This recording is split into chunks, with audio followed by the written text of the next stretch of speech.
All right, climate activists and some NGOs today staged a protest at the Johannesburg office of the African Energy Chamber. That's the organizers of the African Energy Week due in the first week of November in Cape Town.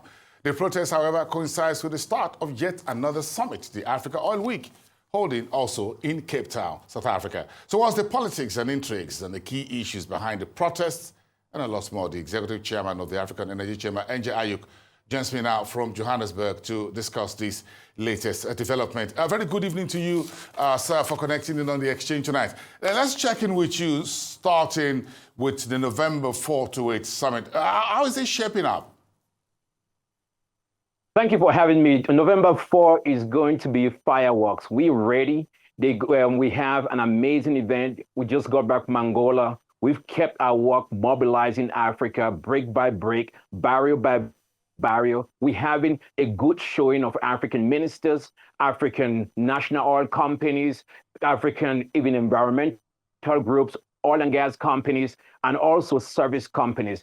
I think where we are right now, we're very happy to see that in Cape Town, we're going to have 7,000 to 10,000 people all over the world rally up in Cape Town. And I'm pleased that we are going to have some very key agreements that will be signed coming from many oil traders going into AfriExim, but also agreements between states and oil companies. And we're proud that it's going to be a new era for energy growth in Africa, but a new era where we are going to really start building on defeating energy poverty in Africa. This is so important right now that we focus on everyday Africans. And I think that's what African Energy Week is shaping up to be. It's about people, the people.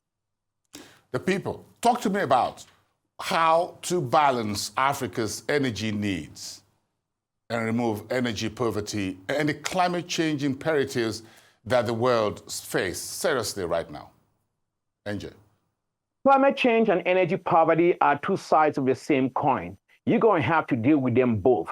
But if you're going to have to address climate issues, you're going to have to say those nations that have used fossil fuels, industrialize themselves, improve human flourishing, they should need to decarbonize. You can't tell the skinny kid in class to stop eating while the fat kid keeps eating. Africa's greenhouse gas emissions are very low. We should not be the ones on the chopping block where we're getting stifled with funding. At the same time, we also victims of climate, and we should not be the ones that we have to pay for it. So you have to really come in a position where you exercising common sense, you're showing pragmatism, and that doesn't stop with you going forward and still producing oil and natural gas sustainably. What is really troubling right now is that we can't even have climate conversations or conversation on how to go forward without we having people that are just bent on demonizing the fossil fuel industry or demonizing the oil and gas industry. We at the Energy Chamber do not believe that demonization helps. We believe in fostering this dialogue. And you know what? Climate issues have to be addressed, but the wealthy nations have to decarbonize and Africans have to industrialize. In Africa, we're still trying to eat, and we don't want to breathe clean air in the dark. I've listened to a number of world leaders at recent events when it comes to energy transition and a fair, just, and equitable a roadmap. That's what I heard, not only from African leaders such as President Ruto of Kenya, but from Prime Minister Maya Motley of the Barbados on the sidelines of the just concluded United Nations General Assembly, how to balance energy poverty in countries and why some countries would have to do something. If you look at Guyana and others where there's still a whole lot as far as energy is concerned. So energy poverty is still a global issue, despite what we can call the comfort zone of the developed world, in the manner of speaking. So when climate activists or protesters target your office, for example, the African Energy Chamber in Johannesburg, like you had today, what's the message? What are they saying? What do they really want? What they want, I mean, they say, we've had big discussions around Africa where we've seen climate activists target African energy projects. You've seen issues around the East Africa crude oil pipeline.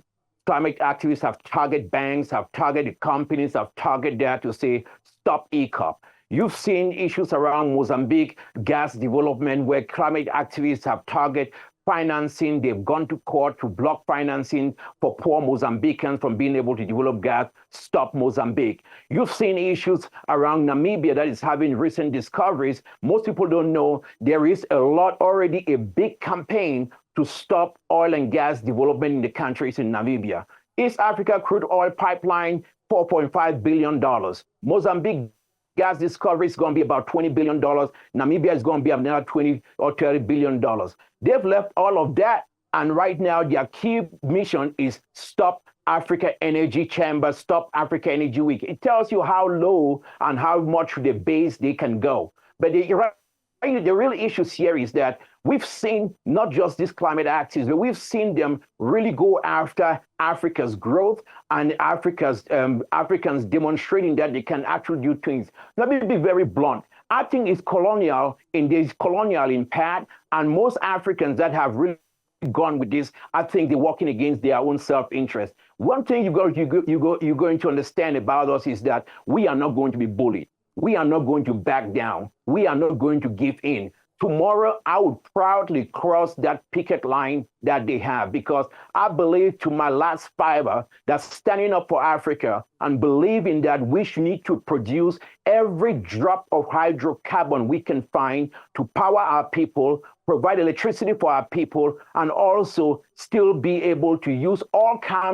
forms of energy. We believe in an all of the above energy strategy, which believes in oil, natural gas, coal, renewables. Use what you have to get out of this really big energy crisis that Africa has. And I make no apologies for standing with a drill baby drill position in order to drive up Africa. We are on the right path of history. You wrote on your LinkedIn page today that you promote, you're asking the climate activists to come to the table for a debate, to come for a conversation rather than going for violence and what have you. What would you be talking to some of these folks in November? Would they be? Would you invite them to come to the November 4 to 8 summit in Cape Town, the African Energy Week? Would you want to sit at the table with them and harvest their thoughts and again push forward what we really need to do to get energy poverty out of the way, at least for Africa? You know, the climate activists, at the end of the day, they are brothers, they are sisters. We welcome them from Europe to come to Africa and protest. So we cannot stay away from them. But also, we've invited them to Africa Energy Week. We put them on the main stage. We've asked them to debate. We have some really fine people in the energy industry. We want that debate. Our job is not to settle debates. Our job is to encourage dialogue, encourage discussion, and let science speak for all of us. The truth of the matter is that Norway is producing more oil than many African countries, 4 million barrels a day. So no African country is producing the amount of it. I don't see them going to Norway. I have invited the head of fossil fuels Free South Africa to be at Africa Energy Week. We have reached out to environmental groups to come to Africa Energy Week. We want to foster that dialogue. The question is that if you are so scared of your position, that's why you resort to this kind of scaremongering and tactics. You shouldn't be scared to debate. You know, the thing is that the issue here is that facts are stubborn. The facts of the matter is that we have Africans without energy. We Africans have to grow. So I'm welcoming. Listen, I would even pay for their tickets to Africa Energy Week. I want them there because they're going to meet a lot of fine people that work in oil and gas, and they would outlast them. What is your key message at the African Energy Chamber and the Energy Summit in November vis-a-vis what the African Oil Week is doing and the climate activists? Well, there's something really funny. Africa Oil Week is going on in Cape Town from today until Friday this week. Climate activists, Africa Oil Week is there to promote oil and gas development in Africa. That's good. I'm okay with that. Climate activists don't go protest them at that conference because it's run out of London. Climate activists decide to come to my office to protest the African Energy Chamber for a conference that it's not even started. climate activists decide to come to Johannesburg to barricade the chamber office in order to try to ambush and bully us. You know, I used to play football as a kid. Whenever somebody was a bully, we took them to the back of the gym. We're not going to bully us. You know I'm the last person who is going to be bullied. It's not going to happen. But the real message here is that in Cape Town, Africa Oil Week should go ahead. Their debt conference, they out. You know, those guys, I don't even think they have up to 300 people. But I also believe that even while they're having that workshop in Cape Town, they're allowed to speak. They should be able to talk and have conversations without people disrupting them. I also believe that it is wrong to come to our offices to do this. Africans deserve a chance to be heard. You don't have Africans protesting Norwegians for producing oil. You don't have Africans protesting Germans for trying to produce turning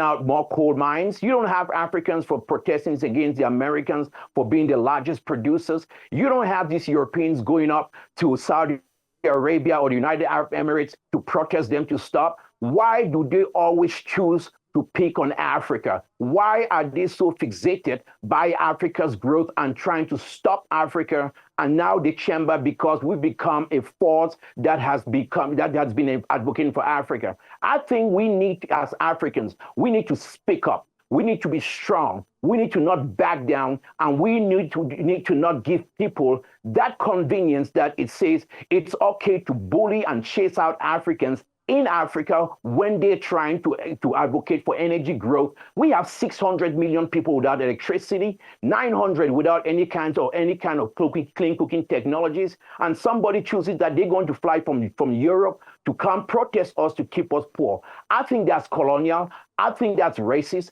I think that's unacceptable, and it's outrageous, and we are going to stand up and we're going to speak out against it. And you know me, I'm not going to stop. I'm going to keep pushing them. They could change the name, call it Sankofa or whatever, but we are going to continue pushing them till the end. Engineer Ayuk, the Executive Chairman of the African Energy Chamber in Johannesburg. We wish you all the best ahead of the next month conference in Cape Town. Thank you so much for speaking with us tonight.